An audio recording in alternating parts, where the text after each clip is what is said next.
Hi guys, welcome back to my video. So in this video, I'm going to only be showing you how I start off this pattern and how I get these tops. So if you are here and you recognize this pattern, this is a Schuyler crochet pattern, which means with the wing, I used Schuyler Crochet's pattern. I will link her YouTube channel in the comment section below, but I am going to show you a variation that I created myself that is taking Facebook by storm. A lot of people want to know, how do I go by using a ring instead of the butterfly's head? Because I am hearing that this is a much nicer in sexier, better version. So I'm going to teach you my version of how I do it, but I am not going to be doing the entire wing. I am just going to be showing you how I start off the wing, and then I am going to send you on your way. So this is not going to be a long video, maybe 5 minutes top. This is another butterfly that I just completed for a customer. I have my logo here on the back for a customer. Now I'm going to teach you guys how to do this. A lot of people want to know, what am I using? Which rings? Key rings.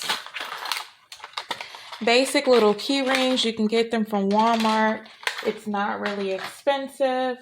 Let's see. A lot of people want to know, which yarn am I using? Well, for the blue one that I did, I used a variation of this sparkle acrylic yarn, and it says here that you are supposed to use a 5.5 millimeter crochet hook, but I did not do that. For my patterns, I use a 4.25 millimeter crochet hook. For the other butterfly that I just showed you that I did for a customer, I used the Super Saver yarn, and it also recommends a 5.5 millimeter crochet hook.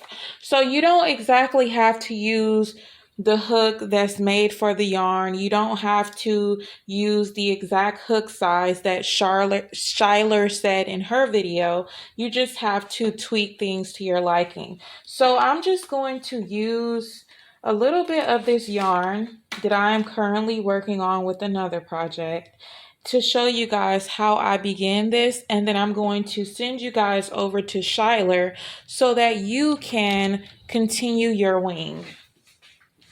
So the first thing you do is create a slip knot.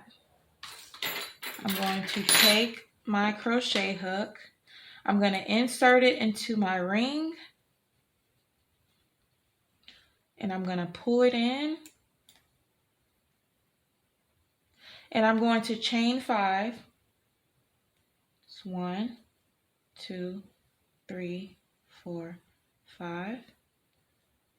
I'm going to make sure I am holding the excess tail and crocheting on top of it.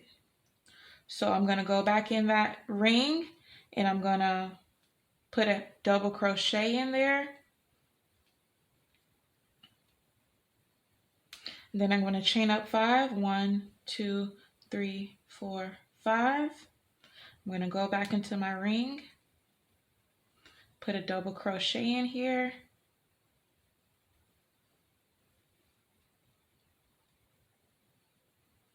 Okay, then I'm going to chain up 3. 1, 2, 3. And I'm going to put another double crochet in there, and making sure you're still crocheting over that tail. This part may bunch up, that's okay. You're going to chain 2. You're going to put another double crochet into your ring. And you're going to chain 2 again, and another double crochet into your ring. Now from this point, I promise you, you can go to Shyler Crochet's video, which is going to be linked in the comment section below, and you can continue from here. And as long as you follow her instructions, you're going to end up with a beautiful butterfly wing. But that is how I get started. After I finish my ring, I'll go back here and I'll just cut off this excess string. And as you can imagine, it'll be an entire butterfly, similar to this. Okay? Exact same way as this, but with the ring. So thank you guys so much for watching. I hope this was helpful. A lot of people have been asking me, and let me know, and I will catch you guys later. Leave a thumbs up. Bye.